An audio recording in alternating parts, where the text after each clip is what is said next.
Good morning, dear students. Now we will discuss about the Russian Revolution, and we had already discussed the February Revolution and the October or November Revolution. Now further we will move to next topic: what changed after October 1970. What changed after अक्टूबर 1917। हमने पढ़ा था कल अक्टूबर 1917 में जो है 24 अक्टूबर के जो है रिवॉल्यूशन हुई थी, और व्लादिमीर लेनिन जो व्लादिमीर लेनिन था उसने जो है पावर अपने हाथ में ले ली थी रसिया में। अब क्या क्या चेंज आए? सबसे पहला तो अंडर लेनिन, जो रसिया जो था अब लेनिन के अंडर में आ गया था, तो सबसे पहला जो चेंज था जो था मोस्ट ऑफ द इंडस्ट्रीज, अधिकतर इंडस्ट्रीज एंड बैंक्स, पहला पॉइंट, वर नेशनलाइज्ड। नेशनलाइज्ड मीन्स सरकारी कर दिए थे। लेनिन ने जो लेनिन था व्लादिमीर लेनिन, वो हेड बन गया, हेड प्रीमियर बन गया। और उसने क्या क्या स्टेप्स लिए अक्टूबर 1917 की जो रेवोल्यूशन थी उसके बाद लेनिन के हाथ में आ गई पावर रसिया में। लेनिन जो था उसने हेड बन गया, उसने क्या क्या स्टेप लिए? पहला तो most of the industries and banks were nationalised, कि उसने क्या किया इन रसिया जो है नेशनलाइज्ड इन रसिया। रसिया में लेनिन ने सबसे पहले तो इंडस्ट्रीज और बैंकों को सरकारी कर दिया। सेकंड स्टेप्स क्या था? लैंड वाज डिक्लेयर्ड, जमीन जो थी वो जो है लैंड वाज डिक्लेयर्ड क्या, सोशल प्रॉपर्टी। यानी अब जमीन जो है, जमीन पहले क्या थी, नोबल्स के हाथ में, नोबल्स थे, क्लर्जी थे या क्राउन था, जार था, उनके पास बहुत ज़्यादा ज़मीन थी। तो लेनिन ने क्या करा, ज़मीन को क्या कर दिया, सोशल प्रॉपर्टी। अब ज़मीन जो है किसी की, लैंड जो है किसी की निजी प्रॉपर्टी नहीं है, प्राइवेट प्रॉपर्टी नहीं है, अब ज़मीन भी सरकारी हो गई। और उन्होंने क्या कहा लेनिन ने कि पीजेंट्स जो थे वर अलाउड, पीजेंट्स को परमिशन दे दी टू सीज, SEIZ, छीनना, the land of the nobility, to seize the land of the nobility. तीसरा कदम क्या उठाया लेनिन ने कि जो पीजेंट्स थे उनको परमिशन दे दी कि वो सीज होता छीनना, स्नैच, छीनना, कि नोबिलिटी की जो ज़मीन है उसको वे छीन दें, नोबिलिटी की जो ज़मीन को छीन लें। तीसरा पॉइंट। चौथा पॉइंट क्या थे, जो बोल्शेविक पार्टी थी, बोल्शेविक पार्टी जो थी उसका नाम जो है, बोल्शेविक जो पार्टी थी वाज रीनेम्ड। जो बोल्शेविक पार्टी थी उसका जो नाम रख दिया दोबारा as the Russian communist party.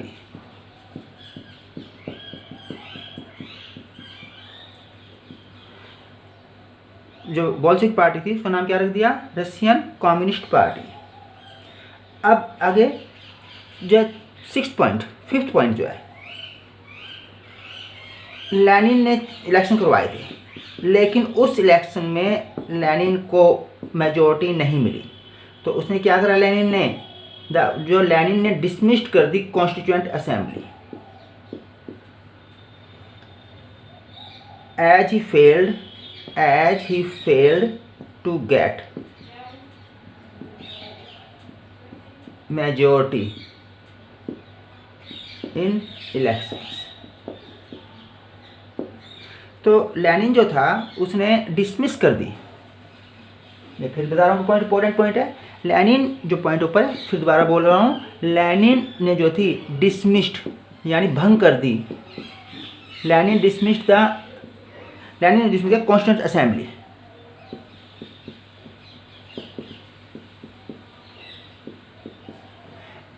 As he failed, वो फेल हो गया to get the clear majority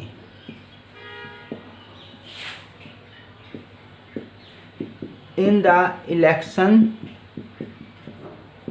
to the assembly. In the election जो हुए थे असेंबली के, उसमें जब लेनिन फेल हो गया मेजोरिटी लेने में, लेनिन को मेजोरिटी नहीं मिली, तो लेनिन ने जो जो कॉन्स्टिट्यूंट असेंबली थी, जो पार्लियामेंट थी, उसको डिसमिस कर दिया। इसके बाद आगे नेक्स्ट पॉइंट, जब डिसमिस कर दिया और तो रसिया बिकेम वन पार्टी स्टेट। रसिया में सिर्फ वन पार्टी रही।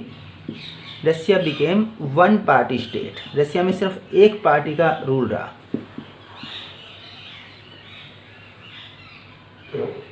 रशियन कम्युनिस्ट पार्टी, सिर्फ इस पार्टी का रूल रहा, क्योंकि कॉन्स्टिट्यूंट असेंबली डिसमिस कर दी। अब इलेक्शन जब इलेक्शन जो पार्लियामेंट डिसमिस कर दी, तो इलेक्शन जो होंगे वो सिर्फ फॉर्मेलिटी हो गई। तो सिर्फ एक ही पार्टी, जो बोल्शेविक पार्टी थी, जिसका नाम था रशियन कम्युनिस्ट पार्टी, वो ही एक कम्युनिस्ट पार्टी जो थी। कौन सी पार्टी थी? Russian communist party. सिर्फ एक ही पार्टी देश में रहेगी। अब जैसे हमने पढ़ा था चाइना में, डैमो के चैप्टर में चाइना में पढ़ा था कि चाइना की जो सिर्फ एक ही थी पार्टी थी, सिर्फ वो मेन पार्टी थी। ऐसे ही यहाँ पर था।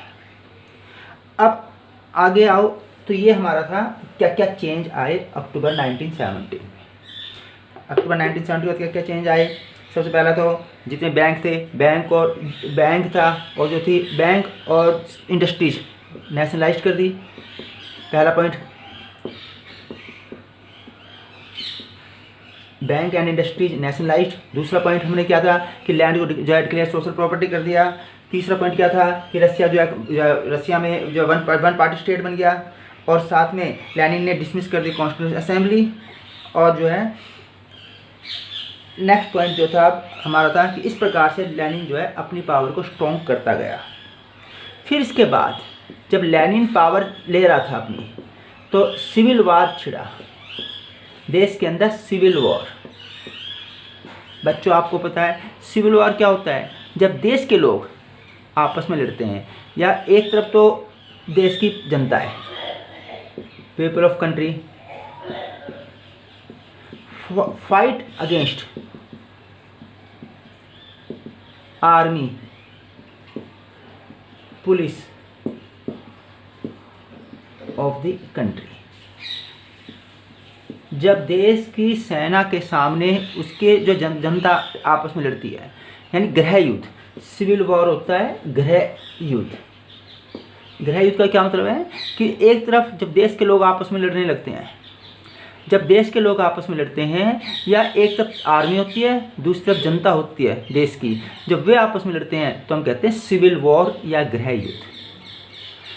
तो क्या हुआ था रसिया में? सिविल वॉर कैसे हुआ था? एक तरफ तो बोल्शेविक पार्टी के थे।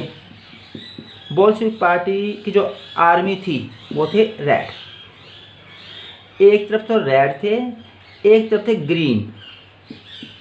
ग्रीन कौन थे? ग्रीन जो थे वो थे सोशलिस्ट, जो किसानों के लिए थे। जो ग्रीन थे वो थे सोशलिस्ट, और वाइट थे जार के प्रो जारिस्ट। देखो इस प्रकार से एक तरफ रेड थे, दूसरी तरफ ग्रीन थे। ग्रीन थे जो बड़े जो लैंड लॉर्ड हैं, और एक तरफ थे वाइट कौन थे? ये थे प्रो जारिस्ट्स, जो जार के सपोर्टर थे। प्रोमिस जार के सपोर्टर्स, सब जो जार के सपोर्टर्स जो थे,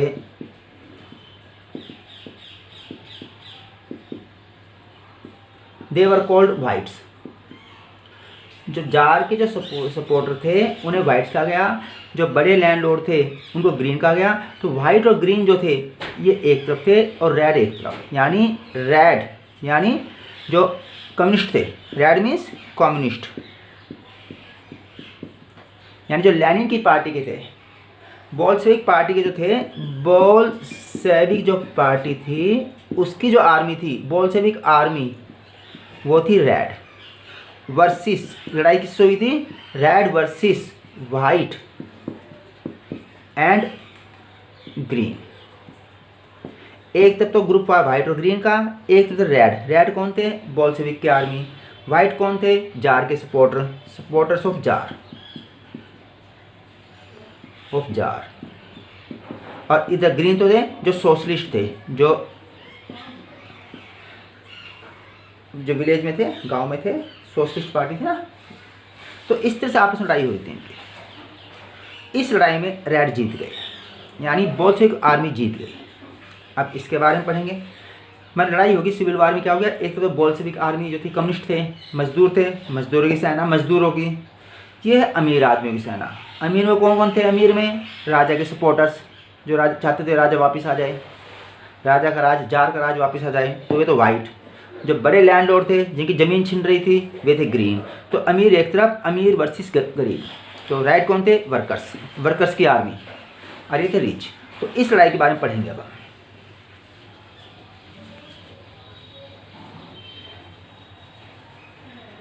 जब बोल्शेविक थे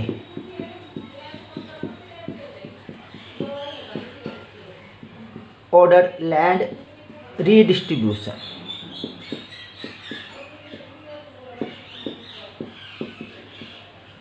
जो बोल्शेविक थे, जो लेनिन था, उसने ऑर्डर दे दिया कि जो ज़मीन है अब रीडिस्ट्रीब्यूट की जाएगी, ज़मीन बांटी जाएगी। या अमीर किसानों से, अमीर जो थे कलर्जी थे, अमीर लैंडलॉर्ड थे, उनसे ज़मीन छीनकर ज़मीन गरीब जो है वर्कर हैं या पीजेंट्स हैं उनको दी जाएगी, पीजेंट्स को ज़मीन दी जाएगी।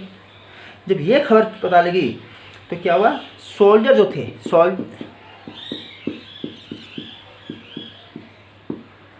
जो अधिकतर सैनिक थे, वे जो थे क्या, मोस्ट ऑफ होम वर, कौन थे? पीजेंट्स। क्या कह रहा हूं मैं, wanted to go home for taking land. देखो बोल्शेविक जो थे उन्होंने ऑर्डर दिया, बोल्शेविक ने क्या ऑर्डर दिया कि ज़मीन बांटी जाएगी, अब ज़मीन डिस्ट्रीब्यूट की जाएगी किसानों को, लैंड डिस्ट्रीब्यूशन टू पीजेंट्स। किसानों को बोल्शेविक पार्टी जब पावर में आ गई तो लेनिन ने कहा कि जो गरीब किसान हैं, छोटे किसान हैं, स्मॉल फार्मर्स हैं, उनको ज़मीन दी जाएगी। तो अब सैनिक जो थे, फौजी थे, जिनमें से अधिकतर किसान थे, जब उन्हें पता लगा कि ज़मीन मिल रही है तो वे फौज की नौकरी छोड़कर, आर्मी की नौकरी छोड़कर अपने घर आ गए ज़मीन को लेने के लिए। अब जब ज़मीन छीननी जा रही थी, नेचुरल बात है, ज़मीन किससे लेंगे बोल्शेविक पार्टी? अमीरों से, अमीर किसानों से, रिच लैंडलॉर्ड से, जो है या कलर्जी से, या नोबल से, एरिस्टोक्रेट से। तो क्या हुआ, लड़ाई होगी। देयर वाज ए फाइट, एक लड़ाई होगी बिटवीन, किसी की लड़ाई हुई है? बोल्शेविक्स ऑन वन हैंड, एक तरफ तो थे बोल्शेविक्स, और दूसरी तरफ जो है and non Bolsheviks. Non Bolsheviks जो थे liberals and supporters of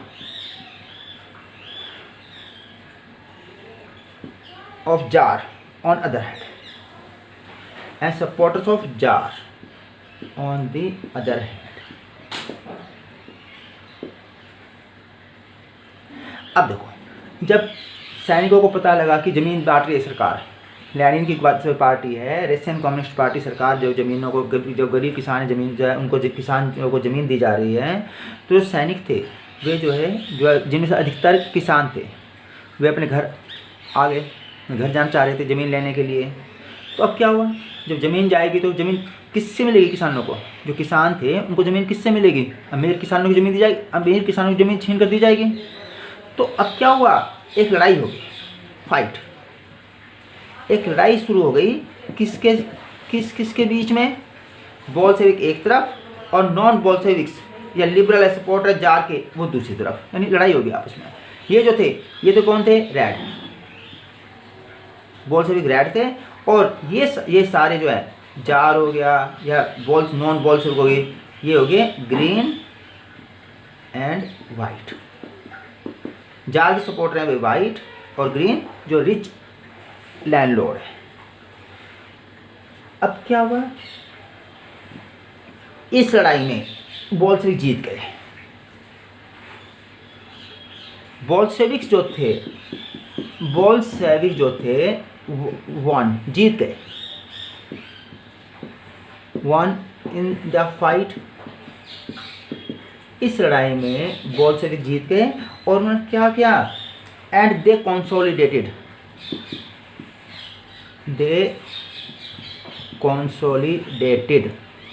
consolidate होता है स्ट्रेंथन्ड, मजबूत करना पावर को, एंड दे कंसोलिडेटेड देयर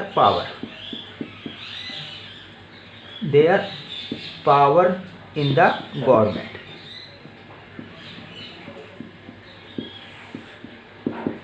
तो जो लड़ाई हुई थी, जो रेड एक तरफ, ग्रीन और वाइट एक तरफ थे, तो उस लड़ाई में ये जो है बोल्शेविक हैं ये जीत गए और उन्होंने अपनी पावर और ताकतवर कर ली।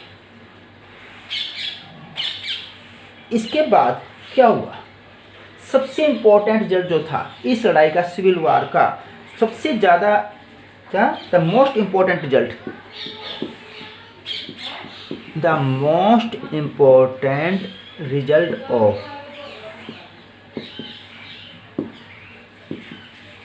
ऑफ द अक्टूबर रिवॉल्यूशन क्या था,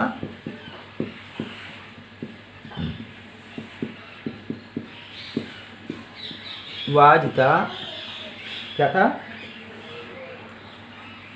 एस्टेब्लिशमेंट या setup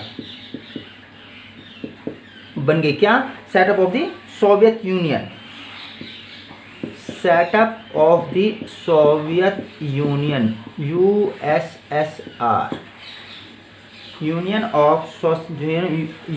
of Socialist Soviet Russia, इन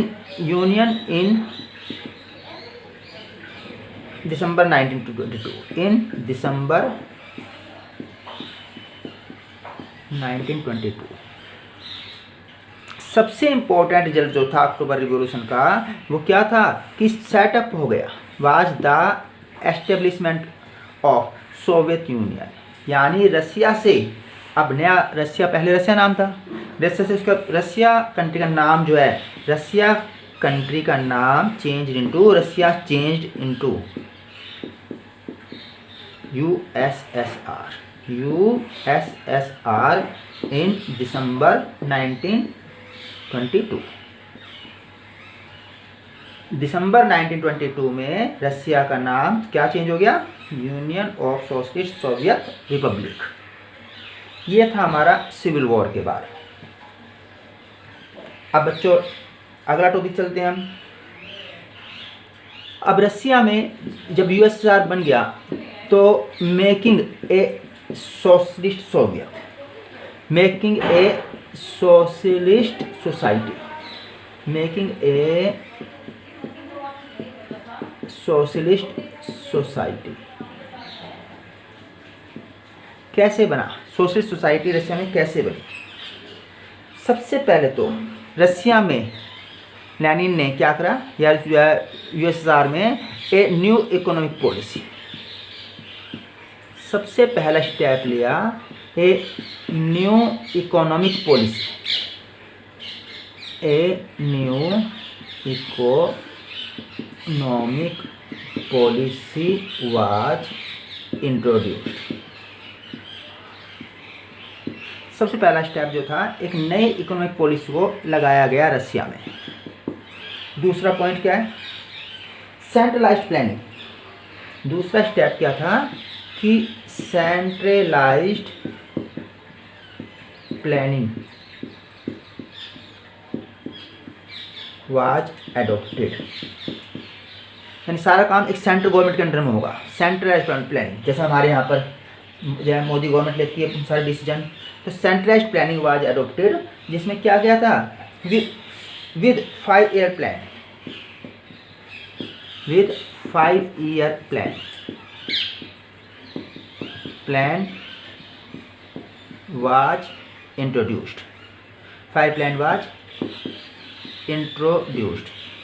मतलब 5 साल टारगेट दे दिया कि कोई भी काम है, जैसे एजुकेशन है, सुधार करना है, 5 साल में क्या क्या स्टेप लेने हैं, ऐसी इंडस्ट्री लगानी है, 5 साल तक कितनी इंडस्ट्री लगानी है। तो कोई भी डेवलपमेंट लेना है, कोई भी काम लेना है, उसके लिए 5 साल का टारगेट दे दिया। 5 ईयर प्लान का मतलब होता है पंचवर्षीय योजनाएं, पंचवर्षीय यानी 5 साल की योजनाएं, पंचवर्षीय योजनाएं यानी सेंट्रलाइज प्लानिंग अडॉप्ट की गई कि सारा काम एक सेंटर के अंडर में होगा, सेंटर के अंडर में होगा। और साथ में 5 ईयर प्लान, कोई भी टारगेट है 5 साल में पूरा करना है, 5 साल का टारगेट लिया है, हर साल का नहीं, 5 साल का, कि 5 साल में हमें इतनी इंडस्ट्रीज लगानी है, 5 साल में हमें अपनी इतनी यूनिवर्सिटी खोलनी है, 5 साल में इतने स्कूल खोलने हैं, ये अडॉप्ट किया गया। तीसरा पॉइंट इसमें क्या हुआ, तीसरा पॉइंट क्या है, इंडस्ट्रियल ग्रोथ, जो इंडस्ट्री सेटअप हुई। तो तीसरा पॉइंट क्या है कि जो इकोनॉमिक ग्रोथ बिगिन,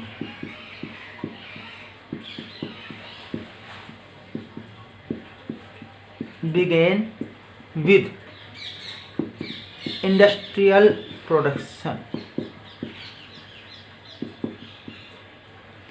इंडस्ट्रीज की प्रोडक्शन के साथ साथ जैसे जैसे इंडस्ट्री की प्रोडक्शन बढ़ा तो इकोनॉमिक ग्रोथ आई, यानी पैसे आए।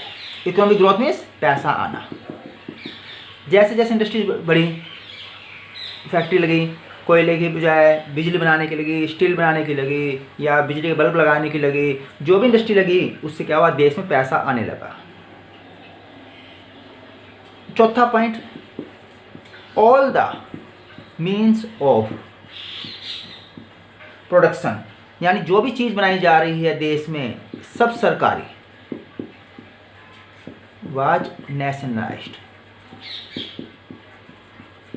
यानी जो भी चीज़ बनेगी सब, चाहे आप गुड़ बना रहे हो, चाहे आप शुगर बना रहे हो, चाहे आप कॉपी बना रहे हो, चाहे नोटबुक बना रहे हो, चाहे आप मोटर बना रहे हो, चाहे आप कार का प्रोडक्शन कर रहे हो, जो भी काम होगा सब गवर्नमेंट के अंडर में होगा। कोई प्राइवेट फैक्ट्री, कोई प्राइवेट प्रॉपर्टी नहीं होगी, सारा काम सरकारी हो गया, यानी सारा काम गवर्नमेंट के अंडर में हो गया। इसके बाद नेक्स्ट पॉइंट, लेकिन जो पुअर वर्कर थे, बट द वर्किंग कंडीशन, जो काम करने की हालत थी, वाज पुअर। तो लेकिन काम करने की जो कंडीशन थी वो बहुत ज़्यादा खराब थी, अच्छी नहीं थी। फिर एक और स्टेप उठाया गया, क्या क्या है, सोशल सोसाइटी के लिए जो है an extending schooling system was developed, an extending EXTENDING schooling system, and extending schooling system यानी स्कूल का वाज डेवलप्ड, मतलब कि एक्सटेंडिंग में जैसे खाली स्कूल में पढ़ लिया आप, बच्चे उम्र होती है बच्चे पढ़ने की, अब जो है किसानों को भी, पीजेंट्स और वर्कर्स, मतलब कैसे कि पीजेंट्स जो थे किसान, peasants and workers were allowed to enter universities, were allowed to enter universities, यानी किसान जो वर्कर हैं अब वे भी यूनिवर्सिटी में जा सकते थे। ये एक्सटेंडिंग यानी स्कूलिंग सिस्टम बढ़ा दिया, एक्सटेंड कर दिया। तो I hope you understand this topic. Thank you, have a good day.